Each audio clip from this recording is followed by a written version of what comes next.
உங்கள் துவக்கம் அற்பமாக இருந்தால் நிச்சயமாக உங்களுடைய முடிவு வந்து சம்பூர்ணமாக தான் இருக்கும். இந்த வீடியோக்கு நான் உங்களை இயேசு கிறிஸ்து நாமத்தினால நான் உங்களை வரவேற்கிறேன். இன்னைக்கு வந்து என்ன வீடியோவில் பார்க்க போகிறோம் அப்படின்னா, நம்மளோட பேசுகிற விதங்கள் வந்து ரொம்ப ஆச்சரியமானது. அதுவும் கடந்த நாட்களில் ஆண்டவர் வந்து என்கிட்ட ஒரே ஒரு விஷயத்த ரொம்ப அதிகமாக காமிச்சிட்டே வந்தார். என்ன அப்படின்னா, ஒரு ரெயின்போ எங்கே பார்த்தாலும் நிஜத்துலேயுமே நான் வானத்தில் ரொம்ப வருஷங்கள் கழித்து நான் கொஞ்ச நாளுக்கு முன்னாடி இப்போ ரெயின்போ பார்த்தேன். அப்போ என் தங்கச்சிட்ட கூட சொன்னேன், ரொம்ப வருஷம் ஆச்சு இந்த மாதிரி ரெயின்போ பார்த்தேன் அப்படின்னு சொல்லிட்டு. அதுக்கப்புறம் பார்த்தீங்கன்னா, நான் எங்கே போனாலும் ஏதாவது ஒரு இமேஜ் அந்த ரெயின்போ வானவில் வந்து அது வந்து தெரிஞ்சுட்டே இருந்துச்சு. எப்பயுமே ஆண்டவர் வந்து இந்த மாதிரி பிக்சர் வச்சு என்கிட்ட பேசுறது ரொம்ப வழக்கம். ஆண்டவர் நிறைய முறைகளில் நம்மளோட பேசுகிற ஆண்டவர். இந்த முறையும் அதில் ஒன்று ரொம்ப விசேஷமானது. நான் ரொம்ப இதை விரும்புவேன். ஆண்டவர் வந்து இந்த பிக்சர்ஸ் வச்சு இந்த மாதிரி பேசுகிறத நான் வந்து ரொம்ப அதிகமாக விரும்புவேன். அப்போ ஆண்டவர் ஏதோ நம்மகிட்ட சொல்ல வர்றாரு அப்படின்ற விஷயம் மட்டும் எனக்கு வந்து நல்லா புரிஞ்சு. இது கிட்டத்தட்ட நான் கிறிஸ்மஸ்க்கு முன்னாடி இருந்தே, ஆமாம் கிட்டத்தட்ட 1 மாதம் இருக்கும், கிறிஸ்மஸ்க்கு முன்னாடி இருந்தே அந்த ரெயின்போ நான் பார்த்தேன். வானத்திலேயே நான் நிஜத்துலேயே பார்த்தேன். அதுக்கப்புறம் நிறைய நான் எங்கெங்கே போகிறேனோ அங்கங்கெல்லாம் இமேஜஸ் இருக்கும். ஏதாவது ஒரு பேக் மேலே இருக்கும், இல்லை ஏதாவது ஒரு வாட்டர் பாட்டில் மேலே இருக்கும், இல்லை ஏதாவது ஸ்கூலில் வரைஞ்சிருப்பாங்க, இந்த மாதிரி கலர்ஸ் வச்சு வரைஞ்சிருப்பாங்க. இந்த மாதிரி நான் எங்கெங்கே பார்க்குறேனோ நிறைய இடத்துல நான் அதை பார்த்தேன். அப்போ நான் ஆண்டவர்கிட்ட கேட்டேன், ஆண்டவரே பைபிளில் வந்து ரெயின்போ அப்படின்றதுக்கு ஒரு அர்த்தம் என்ன அப்படின்னா, ஆண்டவர் நம்மளோட பண்ணுற உடன்படிக்கை, அதாவது நோவாவோடு ஆண்டவர் பண்ண உடன்படிக்கை. என்ன அப்படின்னா, எப்பெல்லாம் நான் வானத்தில் வந்து இந்த ரெயின்போ வைக்கிறேன் அப்படின்னோ அப்போல்லாம் வந்து நான் வந்து நினைவு கூறுவேன், இனிமே இந்த ஜலத்தினால, ஏன்னா ஆண்டவர் வந்து தண்ணீரினால முதல்ல உலகத்தை வந்து அழிச்சாரு. அதுக்கடுத்து தான் பேலையிலேருந்து நோவாவும் அவனுடைய குமாரர்களும் வெளியே வந்ததுக்கப்புறம் தான் கர்த்தர் ஒரு உடன்படிக்கை பண்ணுவார். இனி நான் வந்து ஜலத்தினால இந்த உலகத்தை அழிக்க மாட்டேன் அப்படின்னு வந்து உடன்படிக்கை பண்ணுவார். உண்மையாகவே நான் சொல்லப்போனால் அந்த உடன்படிக்கையினால தான் இன்னைக்கு நம்ம வந்து இருக்கிறோம். ஏன் அப்படின்னா, இல்லாட்டினா அதுக்கடுத்து பூமியில் எவ்வளோ முறை பாவம் பெருகுச்சு. இப்போ நம்ம பாவமான ஒரு உலகத்தில் தான் வாழ்ந்துட்டு இருக்கோம். அன்னைக்கு மட்டும் நோவாவோட அந்த உடன்படிக்கை பண்ணலன்னு வைங்களேன், இன்னைக்கு நம்ம இருப்போமான்றதே ஒரு டவுட்டு தான். அப்போ கர்த்தருக்கு எப்பெல்லாம் ஒரு கோபம் வருதோ, இந்த ஜனங்களை நம்ம வச்சிருக்கிறதுக்கு பேசாமல் அழிச்சிடலாம் அப்படின்னு கோபம் வரும்போதோ, அப்பெல்லாம் ஆண்டவர் வந்து அந்த உடன்படிக்கை வானவில்லை வந்து மேகத்தில் வைத்து அந்த உடன்படிக்கையை நினைவு கூர்றார். நம்ம அந்த வசனம் பார்க்கலாம். ஆதியாகமம் 9 இருக்கு. இந்த வசனத்தை நான் சொல்லிட்டு ஆண்டவர் எனக்கு ஸ்பெசிஃபிக்காக என்ன ஒரு உடன்படிக்கை, எனக்கு உடன்படிக்கை என்னோட என்ன ஒரு உடன்படிக்கை ஏற்படுத்தினாரோ அதை நம்ம இன்னைக்கு பார்க்க போகிறோம். ரெண்டாவது, ஒரு சில பேருக்கு இந்த மாதிரி ஆண்டவர் சிம்பாலிக்கா பேசுவாரா, பிக்சர்ஸ் வச்சு இந்த மாதிரி பேசுவாரா, பிப்ளிக்லாவும் அதுக்கு வந்து இது கரெக்டா, வேதத்தின்படி இது கரெக்டா அப்படின்ற மாதிரி நிறைய டவுட்ஸ் இருக்கும். அதுக்கும் நம்ம இன்னைக்கு வந்து பார்க்க போறோம். 2 விதமான சத்தியங்கள் இன்னைக்கு பார்க்க போறோம். முதல்ல பார்ப்போம். இன்னைக்கு ஆதியாகமம் 9 இருக்கு. 8 வசனத்துலேருந்து 14 வரைக்கும் நீங்க படிச்சீங்கன்னா தெரியும். நம்ம இப்போ வந்து 12லேருந்து படிக்கலாம். அன்றியும் தேவன் எனக்கும் உங்களுக்கும் உங்களிடத்தில் இருக்கும் சகல ஜீவ ஜந்துக்களுக்கும் நித்திய தலைமுறைகள் என்று நான் செய்கிற உடன்படிக்கையின் அடையாளமாக நான் என் வில்லை மேகத்தில் வைத்தேன். அது எனக்கும் பூமிக்கும் உண்டான உடன்படிக்கைக்கு அடையாளமாய் இருக்கும். நான் பூமிக்கு மேலாய் மேகத்தை வருவிக்கும் போது அந்த வில் மேகத்தில் தோன்றும். இதுதான் நோவாவோடு ஆண்டவர் பண்ணின உடன்படிக்கை. இப்ப இன்றைக்கு வந்து என்னோட ஆண்டவர் என்ன உடன்படிக்கை பண்ணாரு, இதை எதுக்காக நான் உங்களோட ஷேர் பண்றேன் அப்படின்றத பத்தி பார்க்கலாம். அப்போ ஆண்டவர் வந்து இந்த ரெயின்போ காமிக்கிறப்பெல்லாம் ஆண்டவர்கிட்ட கேட்பேன், ஆண்டவரே நீங்கள் என்கிட்ட ஏதோ சொல்ல வரீங்கன்னு தெரியுது, ஏதோ ஒரு உடன்படிக்கை பண்ண வரீங்கன்னு தெரியுதானா, அது என்ன அப்படின்னு சொல்லி கேட்டே இருந்தேன். ஆனால் ஆண்டவர்கிட்ட இருந்து பதில் வரவே இல்லை. சம்டைம்ஸ் இப்படி தான் நடக்கும். நம்ம வந்து ஆண்டவர் ஏதோ நம்மகிட்ட பேச வர்றாரு அப்படின்றது மட்டும் தெரியும். ஆனால் வந்து என்ன ஆண்டவர் பேச வராரு அப்படின்றதே வந்து தெரியாது. ஆனால் நம்ம காத்திருக்கணும். நான் சொன்ன மாதிரி கிட்டத்தட்ட 1 மாதம் 1.5 மாதம் கிட்ட நான் அதை பார்த்துட்டே இருந்தேன். இப்போ இன்றைக்கு தான் ஆண்டவர் வந்து நான் பைபிளில் வந்து தியானிக்கும் போது ஆண்டவர் மறுபடியுமா அந்த ரெயின்போ சீனை கொண்டு வந்து இந்த ஒரு வார்த்தையை கொடுத்தாரு. இது ரொம்ப அக்யூரேட்டாக இருந்துச்சு. ஏன்னா நான் ஆண்டவர்கிட்ட வைத்த விண்ணப்பத்துக்கும் சரி, என்னோட மைண்டில் தோணிக்கிட்ட அந்த தாட்ஸுக்கும் சரி, ஆண்டவர் இப்போ என்னோட பேசுகிற வார்த்தைக்கும் ரொம்ப அக்யூரேட்டாக இருந்துச்சு. நம்ம வந்து ஆதியாகமத்தில் பார்த்த மாதிரி ஆண்டவர் சொல்லுவார், நித்திய தலைமுறைக்காக நான் பண்ணுறேன். அதாவது இனி நோவாக்கு அடுத்து நம்மளும் ஒரு நோவாவுடைய சந்ததிகள் தான். ஒரு காலத்தில் வந்து அப்படியே நோவா மூலமாக வந்தது தான் நம்ம எல்லாருமே. அப்போ நித்திய தலைமுறையை இன்றைக்கு கூட ஆண்டவர் வந்து அதை வந்து நினைவு கூறார். அப்போ இன்னைக்கு வந்து இந்த வார்த்தை வந்து எனக்கு கொடுத்துருக்காரு அப்படின்னா அதை சந்ததியாக ஆண்டவர் வந்து நினைவு கூறுகிறார். இப்போ நான் அதை வந்து தியானிச்சுட்டே இருக்கப்ப ஆண்டவர் ஒரு விஷயத்த சொன்னார், நீ என்னுடைய பிள்ளைகளுக்கு வந்து இதை பற்றி நீ சொல்லணும் அப்படின்னு சொல்லிட்டு. பொதுவாகவே ஊழியர்களுக்கு ஆண்டவர் வந்து 2 விதமாக வச்சுருப்பாரு.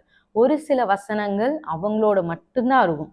இதை நீங்கள் வந்து யார்கிட்டையும் ஷேர் பண்ணக்கூடாது அப்படின்னு சொல்கிற மாதிரி இருக்கும். இல்லாட்டினா ஒரு குறிப்பிட்ட காலத்து வரைக்கும் இதை நீ யார்ட்டையும் ஷேர் பண்ணக்கூடாதுன்ற மாதிரி இருக்கும். ஒரு சில வசனங்கள் பொதுவாக இருக்கும். அப்ப நான் கேட்டேன், ஆண்டவரே இந்த வார்த்தை வந்து எனக்கு நீங்க ஸ்பெசிஃபிக்கா கொடுத்தது, இதை நான் எப்படி ஷேர் பண்றது அப்படின்னு. ஆண்டவர் சொன்னாரு, இந்த இந்த வார்த்தை வந்து உனக்குரியது. ஆனா நான் ஒரு உடன்படிக்கை எல்லாரோடையும் பண்ண போறேன். அந்த உடன்படிக்கை ஒவ்வொருத்தருக்கும் தனிப்பட்ட விதத்துல இருக்கும். என்னுடைய ஜனங்கள் வந்து என்னை நோக்கி, ஆண்டவரே நீர் என்னோட என்ன உடன்படிக்கை பண்ண விரும்புறீங்க அப்படின்னு யார் யாரெல்லாம் கேட்குறாங்களோ அவங்களை குறித்து, அவர்கள் சந்ததியை குறித்து நான் ஒரு உடன்படிக்கை பண்ணுவேன் அப்படின்னு வந்து ஆண்டவர் சொன்னாரு.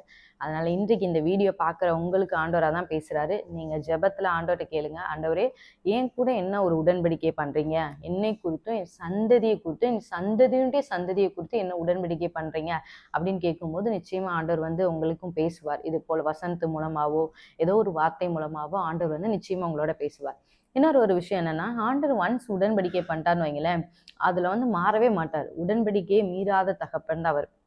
அது எவ்வளோ ஒரு கோபமான ஒரு நேரம் வந்தாலும் சரி. தாவீதோட ஆண்டவர் வந்து உடன்படிக்கை பண்ணாரு, உன்னுடைய சந்ததியை வந்து நான் வந்து இந்த சிங்காசனத்துல தான் வச்சிருப்பேன், எப்பயும் சிங்காசனத்தை விட்டு இறக்க மாட்டேன் அப்படின்ற மாதிரி.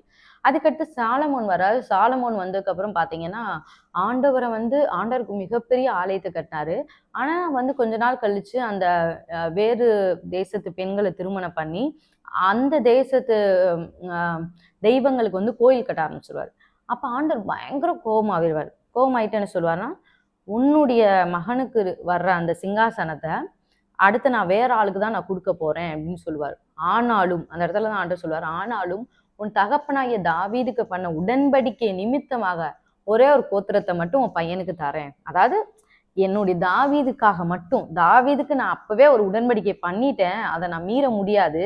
அந்த ஒரே காரணத்துக்காக உன் சந்ததிக்கு, அதாவது உன்னுடைய பையனுக்கு ஒரு மொத்தம் 12 கோத்திரம் இருக்கா, ஒரு கோத்திரத்துக்கு மட்டும் அவன் வந்து ராஜாவா இருப்பான் அப்படின்னு சொல்லுவாங்க. அப்ப இந்த உடன்படிக்கையுடைய பவர் பாத்தீங்களா? இவன் ஆண்டவர் வந்து ரொம்ப கோபமா இருந்தா கூட நம்மகிட்ட இன்னைக்கு பண்ற உடன்படிக்கை நிமித்தமாக நம்ம சந்ததியை ஒரு ஆசீர்வாதத்தை வந்து தருகிறார்.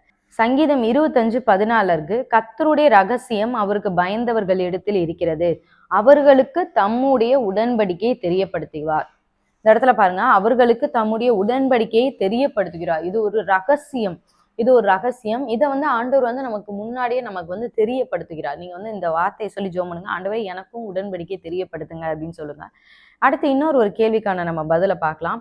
அநேகருக்கு வந்து ஒரு டவுட் இருக்கும், எப்படி இந்த மாதிரி ஆண்டவருடைய சத்தத்தை கேட்கறது. நிறைய பேர் வந்து ஆண்டவர் வந்து எங்க கூட பேசினாரு அப்படின்னு சொல்லி இது பண்றப்ப இந்த மாதிரிலாம் ஆண்டவர் எப்படி பேசுவாரு அப்படின்ற மாதிரி டவுட் இருக்கும். எப்பயுமே பொதுவாக பார்த்தீங்கன்னா இந்த சிம்பிள்ஸ் வச்சு பிக்சர்ஸ் வச்சு, இப்போ நான் சொன்ன மாதிரி இந்த ரெயின்போ வச்சு ஆண்டவர் ஆபிரகாம் பார்த்து சொன்னாரு, மேலே உள்ள நட்சத்திரத்தை பாரு, இது போல உன்னுடைய சந்ததிகள் வந்து பெருகும். இந்த மாதிரி பேசுறது அந்த ஆண்டவருக்கு ரொம்ப பிடிக்கும். பொதுவாக வந்து நமக்கு ஸ்டார்டிங் நமக்கு ட்ரைனிங் கொடுக்கும்போது ஆண்டவர் அதிகமாக பேசுவார். ஆண்டவருடைய சத்தத்தை கேட்க ரொம்ப நம்ம ரொம்ப வந்து நான் ரொம்ப ப்ரொஃபஷ்னலாக அந்த இடத்துல நான் வரல அப்படின்னு நம்ம நினைப்போம் பார்த்தீங்களா. இப்போ தான் நான் வந்து ஒரு சின்ன ஒரு பேபியாக நான் இருக்கிறேன், ஒரு இப்போ தான் ஆரம்பத்தில் நான் இருக்கேன் அப்படின்றப்ப ரொம்பவே ஆண்டவர் அதை லெகுவாக்கி தர்றார். நீங்கள் எரேமியாவில் எடுத்துக்கோங்களேன், ஃபர்ஸ்ட் அதிகாரத்தை நீங்கள் பார்த்தீங்கன்னா 11ஆவது வசனத்தில் இருக்கு, பின்னும் கர்த்தருடைய வார்த்தை எனக்கு உண்டாகி அவர், எரேமியாவே நீ என்னத்தை காண்கிறாய் என்று கேட்டார். வாதுமை மரத்தின் கிளையை காண்கிறேன் என்றான். அப்பொழுது கர்த்தர், நீ கண்டது, இது ஒரு விஷன்ல வந்து எரேமியாவுக்கு வருது, அதாவது தரிசனமா வருது, நீ கண்டது சரியே, என் வார்த்தையை தீவிரமாய் நிறைவேற்றுவேன் என்றார்.